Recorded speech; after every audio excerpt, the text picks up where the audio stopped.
기도드리옵나이다. 아멘. 자, 오늘도 주님의 은혜를 풍성히 누리시는 우리 모든 성도님 되시기를 축원합니다.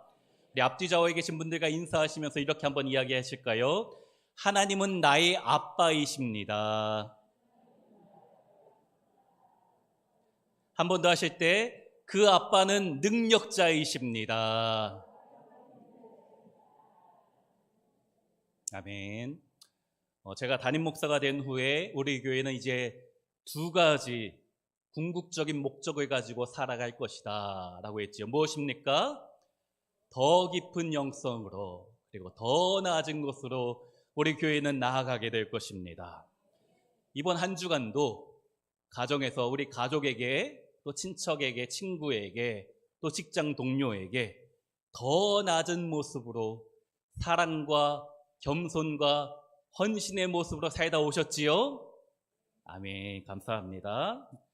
자, 우리 교회가 8월부터 이제 주차장을 개방하기로 했다고 했지요. 우리 지역 주민을 섬기는 낮은 모습으로 우리가 나아가는 것입니다. 또 지난 화요일에는 우리 전도팀이 모여서 라면 전도했습니다. 우리 개수중학교 바로 옆에 있는 학교 친구들 하교 시간에 맞춰서 우리 아이들에게 우리 교회 1층에 와서 라면 먹고 가라 했더니 생각보다 많은 사람이 와서, 많은 친구들이 와서 이제 라면을 먹고 갔습니다. 라면 후원해 주신 분들께도 감사드립니다. 별거 아닌 것 같지만은 우리가 주님의 사랑을 나누어 주는 거예요. 정말 중요한 사역입니다. 당장 라면 먹고 간 친구가 이번 주에 올 거라고 기대하지는 않아요.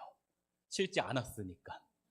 하지만 우리가 복음의 씨앗을 뿌리기 전에 먼저 옥토를 만드는 준비 과정이 필요합니다. 그 시간이 조금 오래 걸릴 수 있어요. 우리 교회가 이렇게 주차장도 개방하고 라면도 끓여주고 하면서 옥토를 만드는 겁니다. 이 동네 주민들에게 좋은 밭을 만들어 주고 나서, 그리고 나서 씨앗을 심는 것이지요. 우리가 날마다 더 낮은 곳으로 나아가야 될 줄로 믿습니다. 근데 제가 이야기했지요. 우리가 낮은 곳에 가기 전에 먼저 해야 될 것이 있다. 먼저 높은 산에 올라가서 변화되신 영광의 예수님을 만나야 하는 것입니다. 더 깊은 영성으로 우리가 나아가야 하는 것이에요. 제가 더 깊은 영성으로 더 낮은 곳으로 이 말씀 가지고 설교하고, 첫 번째 했던 설교가 무엇인지 아십니까? 감사입니다. 감사가 최고의 믿음입니다. 더 깊은 영성을 위해서 가장 먼저 해야 될 것이 감사이고, 감사를 했으면 그 다음에 해야 되는 것이 기도입니다. 그래서 제가 오늘부터 8주 정도 주기도문에 대해서 같이 나누려고 합니다. 주기도문이 무엇입니까? 잘 아시다시피 주님이 가르쳐 주신 기도가 주기도문이지요. 우리 예수님이 너희는 이렇게 기도하라 말씀하신 거예요. 결론부터 먼저 이야기하면 주기도문에는 능력이 있습니다. 주기도문에는 역사하시는 힘이 있는 것이에요. 우리가 어떻게 기도해야 될지 모른다 하면 그냥 주기도문만 외우시면 됩니다. 또 너무 힘들어서 기도가 도저히 나오지 않을 때도 있습니다. 마음이 힘들고 영적으로 힘들면 기도가 안 나오는데, 그때 주기도문만 외우시면 됩니다. 그러면 하나님께서 점점 우리 마음을 치료해 주시고 회복시켜 주시는 줄로 믿습니다. 그래서 주기도문은 기도의 정석이고 수많은 기도 중에 최고의 기도입니다.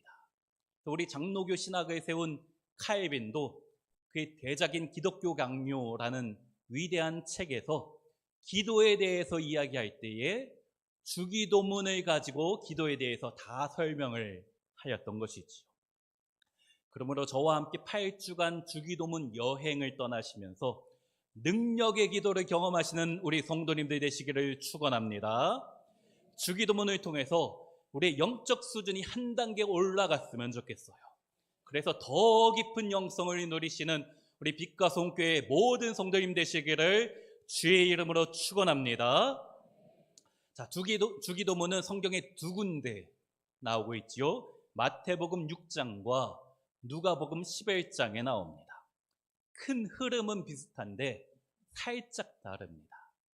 무엇이 차이가 있는가? 오늘 집에 가셔서 한번 마태복음 6장과 누가복음 11장의 주기도문을 보시면서 무엇이 다른지 찾아오시는 것이 숙제입니다. 다음 주에 숙제 검사를 하지는 않아요. 숙제 검사하면 안 나오실까 봐. 검사는 안 하니까 한번 보시면 좋겠어요.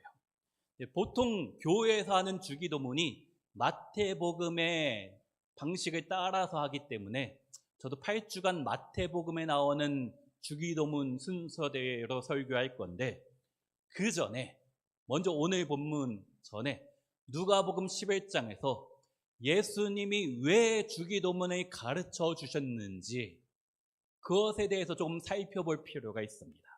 자, 우리 누가복음 11장 1절 말씀 같이 한번 읽습니다. 예수께서 한 곳에서 기도하시고 마치심에 제자 중 하나가 여짜오되 주여 요한이 자기 제자들에게 기도를 가르친 것과 같이 우리에게도 가르쳐 주옵소서. 예수님이 기도하시는 모습을 보고 제자 중 하나가 주님께 기도 좀 가르쳐 주세요 부탁한 거예요. 주여 우리에게도 기도를 가르쳐 주옵소서. 왜 그랬을까요? 예수님이 기도하시는 모습에 자극을 받았고 충격을 받았기 때문입니다. 사실 예수님 당시에도 기도란 것이 이미 있어 왔습니다. 유대교의 기도는 나름의 전통이 있었고 다른 어떤 종교보다 기도가 발달되었던 것이 유대교의 기도였습니다. 하지만 예수님의 기도는 유대 전통의 기도와는 무엇인가 다른 거예요. 당시 유대교 지도자였던 랍비들의 기도는 매일 정해진 시간에만 기도했습니다. 하루에 3번. 아침 기도는 사리트라고 하고 오후 기도는 미나, 저녁 기도는 마리브. 이런 건 안 외우셔도 됩니다. 3번의 기도가 그 시간에만 기도했어요. 다니엘도 하루 3번 정해진 시간에 기도했지 않습니까? 그 시간에만 기도하는 것입니다. 근데 제자들이 보니까 예수님은 유대교의 기도와는 다르게 아무 때나 기도하시는 거예요. 새벽에도 기도하시고 밤에도 기도하시고. 그런 농담이 있지요. 어떤 놈이 새벽 기도 만들어서 우리 이렇게 힘들게 하냐고. 어떤 놈이라고는 감히 할 수 없고 나중에 천국 가셔서 주님께 따지시면 됩니다. 우리 주님이 만드신 게 새벽 기도예요. 정해진 시간이 아니라 우리 예수님은 언제든지 기도하셨다라는 거예요. 또 랍비들이 기도할 때 정해진 옷을 입고 기도했습니다. 엄숙한 복장을 착용하고 기도했던 것인데 제자들이 보니까 예수님은 어떻습니까? 평상복 입고 아무 때나 기도하시는 거예요. 또 랍비들은 기도하면서 정해진 방법으로 몸을 흔들었다라고 합니다. 어떻게 흔들었는지는 정확히 모르겠어요. 근데 저도 기도하다 보면은 옆으로 흔들면서 기도하는 게 자연스럽습니다. 또 앞뒤로 흔들면서 기도하시는 분들 있지요. 저도 이제 기도 인도하면서 금요기도에 인도할 때 옆으로 흔드시는 분, 앞뒤로 흔드시는 분이 있습니다. 어떤 방식으로 했는지 모르겠지만 랍비들이 그렇게 흔들면서 기도했어요. 기도하다 보면 그게 자연스럽긴 합니다. 유대교 전통의 기도 방법이에요. 또 랍비들은 적당한 음조에 가락을 섞어서 기도했어요. 예를 들어서 주여 주여 주여 주여 주여 주여 주여 주여 주여 주여 이렇게 한 번씩 치고 올라갔던 것 같아요. 유대교의 기도가 그랬던 것 같아요. 우리도 그렇게 하면은 뭔가 좀 신이 나고 기도하면서 힘이 더 생기는 것 같긴 합니다. 또 유대교의 기도는 아무 기도나 할 수 없어서 정해진 기도문만을 했습니다. 테필라라는 18개의 기도문, 그 중에 하나씩 했던 것이 유대교의 기도입니다. 아무거나 기도하면 안 됐기 때문에 정해진 기도문만 그냥 외우는 것이 그들의 기도의 전부였습니다. 이게 기도다. 이렇게 해야지만 하나님이 받아주시는 기도다. 정해진 시간, 정해진 옷, 정해진 행동과 동작, 또 정해놓은 기도문, 그렇게만 하는 게 기도였습니다. 그런데 제자들이 예수님이 기도하시는 모습을 보고 충격을 받았다고 했잖아요. 우리가 그동안 알고 있던 기도와는 무언가 다르구나. 사실 랍비들의 기도가 처음부터 잘못된 것은 아닙니다. 기도 안 하는 사람들에게 하루에 3번씩 기도하라고 얼마나 좋습니까? 또 하나님께 나아갈 때에 그냥 너무 편하게 나아가지 말고 깨끗한 복장을 입고 주님 앞에 기도해라. 좋은 의미였지요.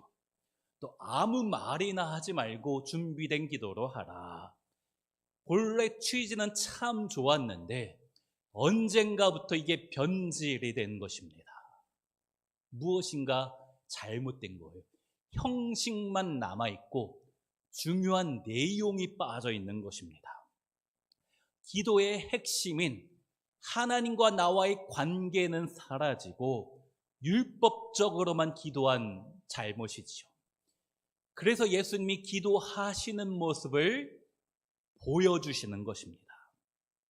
문제는 우리도 때로는 유대 랍비들처럼 변질되게 기도하고 있지는 않은가. 주기도문이 단순히 예배 끝날 때 하는 기도, 이제 예배가 끝났구나 알려주는 것으로만 생각하시는 분도 있을지 모르겠어요.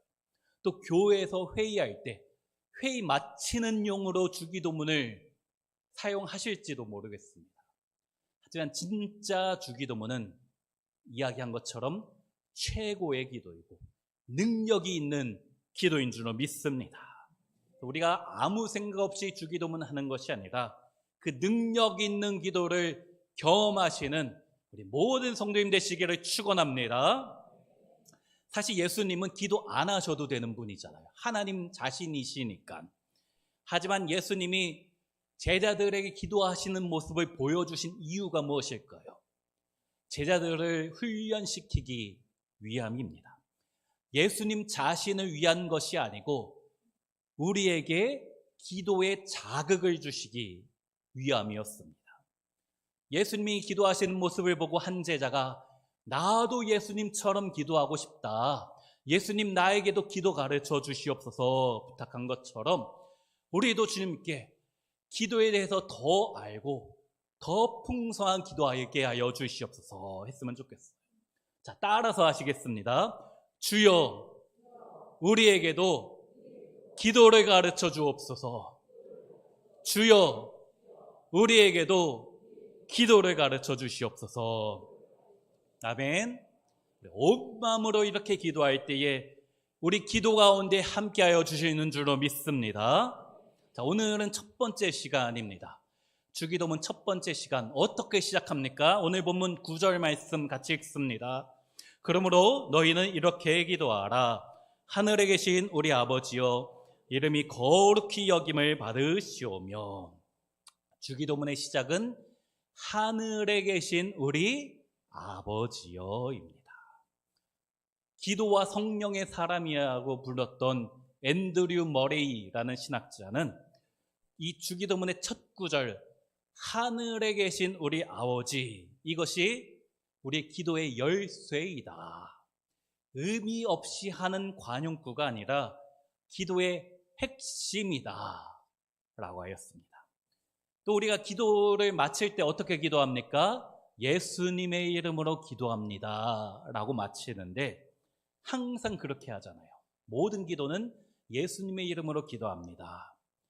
그러다 보니까는 항상 그렇게 하다 보니까는 이것이 얼마나 깊이 있는 의미인지는 생각하지 않고 그냥 형식적으로만 예수님의 이름으로 기도합니다.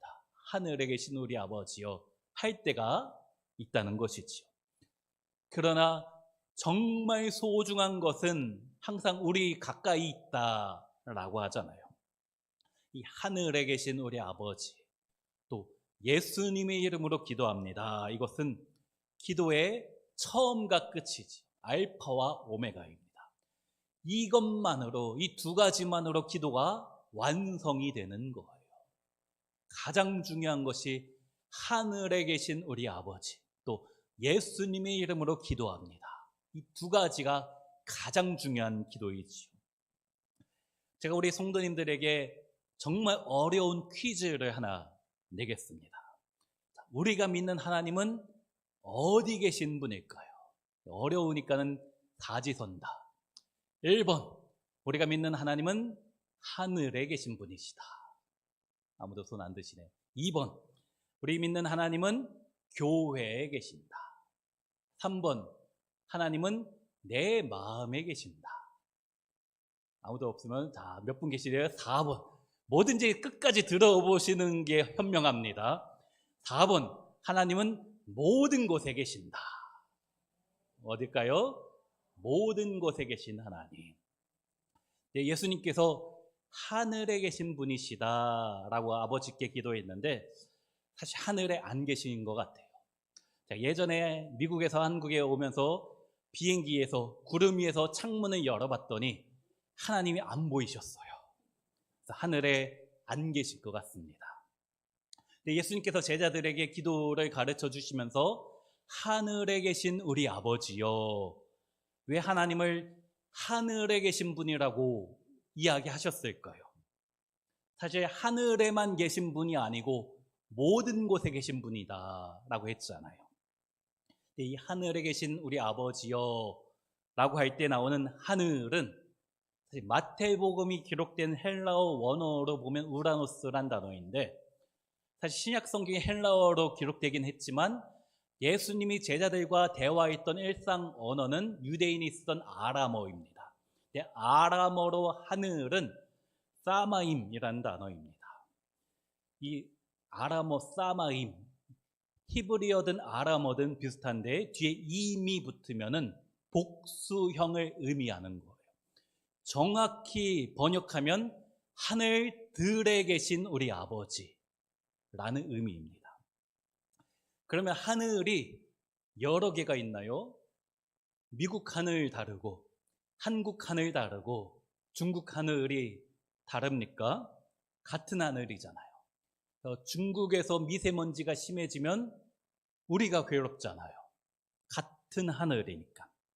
네, 같은 하늘인데 굳이 하늘들이라고 복수형을 쓰는 이유가 무엇일까요? 히브리인들, 유대인은 인간이 상상할 수 없을 만큼 큰 존재에 대해서는 복수형을 붙입니다. 신학 용어로 장엄복수라고도 부릅니다. 그래서 하늘들에 계신 하나님, 하늘들에 계신 하나님이라는 것은 모든 곳에 계신 무소부재하신 하나님이시다. 이 세상 모든 곳에 계신 하나님이신 줄로 믿습니다. 그런데 정말 아멘이십니까? 우리가 하나님 모든 곳에 계신다라고 했는데, 우리 성도님들 아멘 하셨는데 정말 아멘이십니까? 이 말이 무슨 의미인지 아십니까? 모든 곳에 계신다. 내가 내 아내와 싸우고 있는 우리 집에 계신다라는 의미예요. 그런데 왜 싸우세요? 싸우시면 안 되는 거잖아요. 하나님 함께 하시는데. 우리 자녀들이 학교에서 공부하고 있는 그 순간에도 하나님 함께 하신다라는 의미입니다. 때로는 내가 죄를 지을까 말까, 하나님이 싫어하시는 일을 할까 말까 고민하는 그곳 가운데 하나님이 함께 하신다라는 의미입니다. 내가 죄를 짓고 누군가한테 거짓말을 하는 그 순간, 그 장소가 하나님이 계신 하늘들이라는 거예요. 또 우리 성도님들이 삶의 현장에서, 우리 인생에서 너무 지치고 헐떡이고 괴로워 몸부림치는 그 순간에도 하나님은 함께 하신 줄로 믿습니다. 너무 힘들어서 다 포기하고 싶고 무너질 것 같은 그곳이 우리 주님이 함께 하시는 하늘들입니다. 그 순간에도 나는 힘들지만 아무도 나와 함께 하지 않는 것 같고 아무도 날 도와주지 않는 것처럼 느껴지지만 그곳에 주님이 함께 하시는 것입니다. 제가 아까 비행기 타고 올 때 하늘에서 하나님이 안 보였다라고 했죠. 그럼에도 하나님은 그곳에 계셨잖아요. 마찬가지로 우리의 가정에도 주님이 계시고 우리 성도님들의 직장에도 함께 하시고 내가 아파트에서 누군가와 엘리베이터 타고 있는 그 순간에도 하나님은 함께 하시고 우리 교회에도 함께 하시는 분인 줄로 믿습니다. 그 모든 곳이 하나님이 계신 곳이라는 거예요. 근데 그 하늘들에 계신 분이 어떤 분이십니까? 전능하신 하나님이 우리의 아버지시다. 예수님께서 제자들에게 기도를 가르쳐 주시면서 아버지시다. 이것을 가장 가르쳐 주고 싶었던 것입니다. 자, 우리 한국어 성경을 보면 하늘에 계신 우리 아버지라고 하늘이란 단어가 주기도문에 가장 먼저 나오지만 영어 성경을 보면 Our Father in Heaven 그러면서 우리의 아버지란 단어가 먼저 나와요. 원어 성경을 봐도 아버지란 단어가 주기도문에 가장 먼저 등장합니다. 제자들이 예수님께 기도를 가르쳐 주옵소서 했을 때 그래 이렇게 기도하는 거야. 첫 단어가 무엇이라고요? 아버지. 사실 아버지라고 했지만 원어상으로 보면 뉘앙스가 아버지가 아닌 아빠입니다. 아빠. 우리 주님이 그거 가르쳐 주고 싶었던 거예요. 하나님은 나의 아빠이시다. 우리 예수님은 공생의 기간 내내 하나님을 아버지, 아빠 아버지라고 부르셨지요. 단 한 번 십자가에서 버림받으실 때만 나의 하나님 어찌하여 나를 버리시나이까 그때만 아버지라고 부르지 않으시고 항상 아버지라고 부르셨던 거예요. 제자들이 예수님의 기도에 충격받았다라고 했죠. 이유가 무엇입니까? 하나님을 아빠라고 부르는 사람이 지금까지 한 명도 없었기 때문입니다. 요야킴 예레미야스라는 신학자는 역사상 하나님을 아버지라고 부른 최초의 인물이 예수님이다 라고 하였어요. 구약시대부터 예수님 시대까지 그 누구도 하나님을 아빠, 아버지라고 부른 적이 없습니다. 이스라엘 백성이 단체로 아버지라고 부른 적은 있어도 개인이 아버지라고 하나님을 지칭한 적이 없는 것이지요. 그래서 우리가 구약 성경의 하나님의 이름을 살펴볼 때 여호와가 맞는지 야훼인지 야훼인지 정확한 발음을 우리 정확히 알 수 없습니다. 제가 생각하기엔 야훼가 맞지만 우리 교회는 여호와, 우리 교단은 그렇게 부르지요.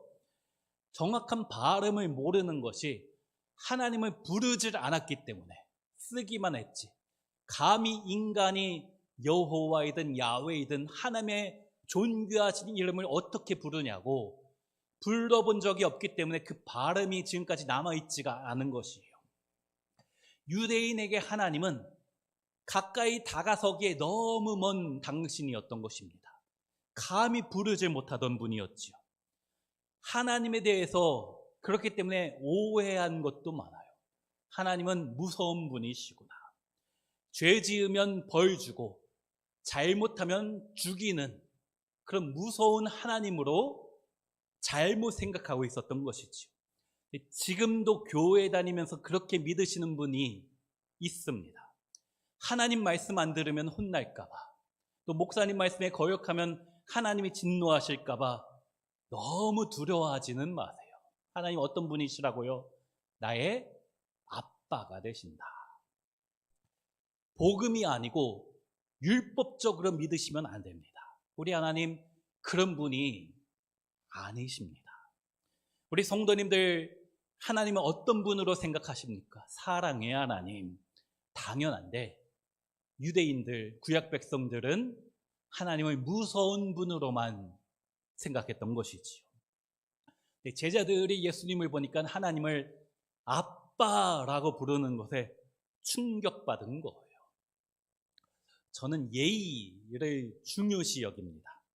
제가 개척교회 목사님 아들로 태어나서 좋아도 너무 좋아하는 티 내면 안 되고 슬퍼도 또 싫어도 너무 싫어하는 티 내면 안 된다라고 어려서부터 저는 그렇게 자랐기 때문에 예의에 대해서 민감합니다.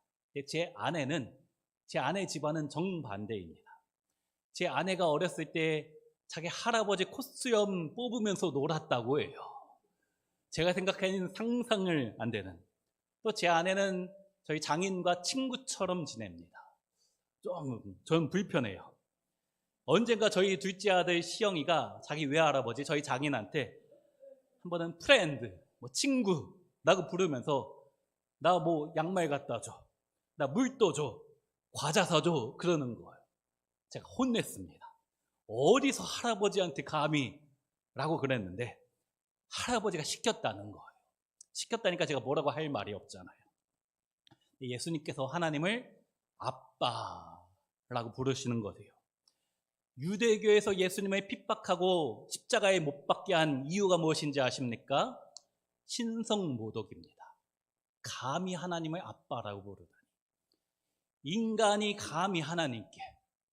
제가 시영이한테 버릇없게 건방지게 어디서 할아버지한테 반말하고 뭐 사달라라고 하다니 그런 감정과 조금은 비슷할지도 모르겠어요. 아니 그것과 비교도 안 되겠지요. 할아버지와 손자 사이가 아니라 하나님과 죄 많은 인간 사이인데 어떻게 하나님의 아빠라고 부릅니까? 그런데 사실 예수님은 하나님 자신이시잖아요. 하지만 유대인은 그것을 몰랐던 것이지요. 신성모독이다 라고 해서 예수님이 십자가에 못 박은 것입니다. 예수님께서 요한복음 20장 17절에 무엇이라고 하십니까? 같이 읽습니다. 너는 내 형제들에게 가서 이르되 내가 내 아버지 곧 너희 아버지 내 하나님 곧 너희 하나님께로 올라간다 하라 하시니. 예수님의 아버지가 이제 너희의 아버지시다. 예수님의 아빠 하나님이 이제 너희 빛과 소금교회 성도님의 아빠 하나님이시다 라고 말씀하시는 거예요. 우리는 예수님을 통하여서 하나님을 아버지로 모실 수 있게 되었습니다. 그래서 로마서 8장 15절에 같이 읽습니다. 너희는 다시 무서워하는 종의 영을 받지 아니하고 양자의 영을 받았으므로 우리가 아빠 아버지라고 부르짖느니라. 하나님이 바로 우리의 아빠 아버지시다. 그리고 우리의 기도에서 가장 중요한 것이 하나님이 나의 아빠가 되신다. 그 믿음이 있어야 하는 거예요. 이 믿음 없으면 아무리 기도해도 응답이 되지 않는 것이지요. 하늘들에 계신 그 능력의 하나님이 나와 상관없는 분이 아니시고 나의 아빠가 되신다. 예수님이 제자들에게 기도에 대해서 내가 가르쳐 줄게 하면서 첫 단어 아빠이다. 이게 중요하다라는 거예요. 우리 성도님들 중에도 육신의 아버지에게 받은 상처가 있는 분들 계시죠. 내가 잘못하면 혼내고 공부 못하면 매맞고. 그냥 유교 문화권에 있던 우리의 아버지들은 참 어려운 분이셨습니다. 그래서 아버지 하면 과거의 상처가 생각나는 분도 많이 있으실 거예요. 그래서 하나님이 나의 아버지시다 라는 말 자체에 대해서 거부감을 느끼는 분도 성도님들 중에 은근히 많습니다. 제가 전에도 한번 이야기한 적이 있는데 제 친구 목사님 중에 어렸을 때 아버지가 술 마시고 들어와서 항상 두들겨 패셨다고. 일주일에 한 6번 이상 맞았다라고 했어요. 제가 어버이 주일 때 했던 이야기 같아요. 그 친구가 어느 날 너무 힘들다가 친구에 의해서 교회를 갔는데 교회에서 하나님을 아버지라고 부르는 모습에 충격받았습니다. 아, 하나님 무서운 분이시구나. 교회가 참 무서운 곳이구나. 그런데 교회 다니다가 은혜 받고 하나님의 아버지 사랑을 경험하고 나서 목사가 되었습니다. 그리고 나서 아버지를 용서할 수 있게 된 것이에요. 우리 성도님들 중에 그런 육신의 아버지에 대한 부정적인 이미지가 있으신 분이 있다면, 그렇다면 우리가 하나님 아버지의 사랑을 더 풍성히 누려야 됩니다. 진짜 우리 영혼의 아버지 되신 하나님의 사랑을 풍성히 받아야지만 육신의 아버지에게 받은 상처가 치유되는 것이지요. 내가 육신의 아버지 때문에 하나님 아버지에 대한 잘못된 인식이 치료받았으면 좋겠어요. 우리 하나님 어떤 분이십니까? 나를 위해 다 주실 수 있는 분이시잖아요. 우리 기도에 대해서 8주간 살펴보는데, 기도에 여러 가지 방식이 있지요. 통성기도, 주여 하면서 우리 통성기도도 하고, 조용히 침묵기도도 하고, 관상기도란 것도 있고, 묵상기도, 방언기도.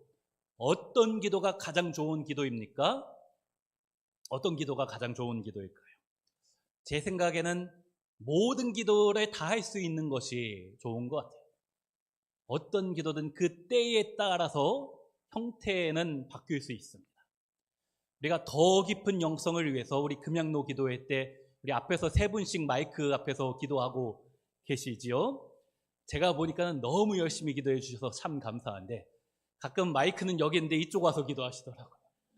그것도 신경 써주시면 더 감사할 것 같아요. 어쨌든 수고해 주셔서 감사하고 우리가 같이 이렇게 뜨겁게 기도하고 싶습니다.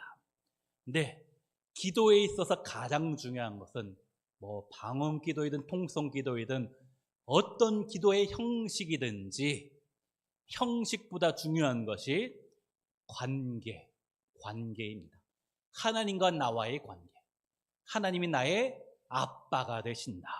이 믿음만 있으면 우리의 기도는 반드시 응답될 줄로 믿습니다. 예전에 몇 년 전인데 저희 집 새 아이를 데리고 슈퍼마켓에 간 적이 있어요. 저희 둘째 시영이가 제가 사준다고 하지 않은 것을, 또 비싼 것을 들고 카운터 앞에다 딱 놔뒀습니다. 전 사줄 생각이 없었거든요. 근데 마침 슈퍼 아저씨가 농담인지 우리 시영이한테 물어보는 거예요. 너 돈 있니? 했더니 좀 멀리서 제가 멀찍이 떨어져서 들었거든요. 시영이가 하는 말이, 나는 없지만 우리 아빠가 사줄 거예요. 그러는 거예요. 제가 그 이야기를 듣고 저 아빠에 대한 믿음, 저 신뢰, 확신, 어떻게 실망시킵니까? 사주고 싶지 않았지만 사줄 수밖에 없었어요. 우리의 기도가 그렇게 되어야 됩니다. 나의 아빠 하나님이 들어주실 겁니다. 하나님 들어주고 싶은 생각이 없으셨어도 하나님 내 아빠다, 내 아빠가 꼭 사줄 거다라는 믿음, 확신, 그것이 우리 기도에 가장 중요한 것이다 라는 것이죠. 제 아이들 친구들은 저 자주 이제 친구들 보면서 같이 만나게 되는데, 저한테 한 번도 아이스크림 사주세요, 피자 사주세요, 한 번도 저한테 부탁한 적이 없습니다. 왜 그럴까요? 옆집 아저씨니까. 자기 친구 아빠지 자기 아빠가 아니니까. 우리 사랑하는 성도님들, 하나님이 정말 나의 아빠가 되십니까? 아니면 옆집 아저씨처럼 하나님은 무서운 분으로 생각하십니까? 우리가 기도할 때 아빠와 대화하듯이 기도하는 것이 중요해요. 존경하는 아버지는 너무 멋지십니다. 또 직장에서 저를 위해서, 우리 가족을 위해서 열심히 수고하시고 돈 벌어오시고 얼마나 고생 많으십니까? 그래서 아버지 덕분에 제가 밥도 먹고 편안한 집에서 잠자도 그러는데, 그런데 존경하는 아버지, 제가 학용품이 필요한데 저에게 용돈 주실 수 있겠습니까? 라고 기도하시는 분이 있어요. 그런 식으로 기도하는 게 아니다라는 거죠. 어떻게 해야 된다고요? 아빠, 나 학용품 사야 돼. 용돈 줘. 우리 기도가 그렇게 돼야 하는 겁니다. 왜 그렇습니까? 아빠니까. 아빠라고 생각 안 하고 옆집 아저씨라고 하나님을 생각하기 때문에 기도 응답이 아직까지 안 되는 것입니다. 확신이 하나님과의 관계가 중요한 것이죠. 아빠 하나님이시다. 그 믿음이 우리 가운데 필요한 것입니다. 그래서 예수님께서 가장 먼저 가르쳐주고 싶었던 기도, 하나님이 나의 아빠 되신다. 그 아빠는 어떤 분이신가? 하늘들에 계신 전능하신 하나님이시다 라는 거예요. 우리 성도님들 하나님 믿으십니까? 왜 믿으십니까? 왜 믿으세요? 천국과 지옥이 있는데 지옥이 무서우니까, 지옥 가기 싫어서, 하나님께 벌 받기 싫어서 믿으십니까? 잘못된 거예요. 신앙이 무엇인가 점검해야 되는 것입니다. 그것이 아니고 하나님이 천지 만물을 지으신 위대하신 분이지만 그분이 나와 함께 하시는 아빠, 아버지이시기 때문에 믿는 것입니다. 저는 기독교를 종교라고 부르는 것을 별로 좋아하지는 않지만 어쨌든 종교라고 하고, 이 세상에 있는 종교 중에 자신들이 믿는 신을 아버지, 아빠라고 부르는 종교는 우리 기독교밖에 없습니다. 그런데 하나님을 아버지, 아빠라고 부를 수 있는 그 자체가 은혜입니다. 아무나 할 수 있는 게 아니에요. 그것이 믿음이고 은혜입니다. 축복입니다.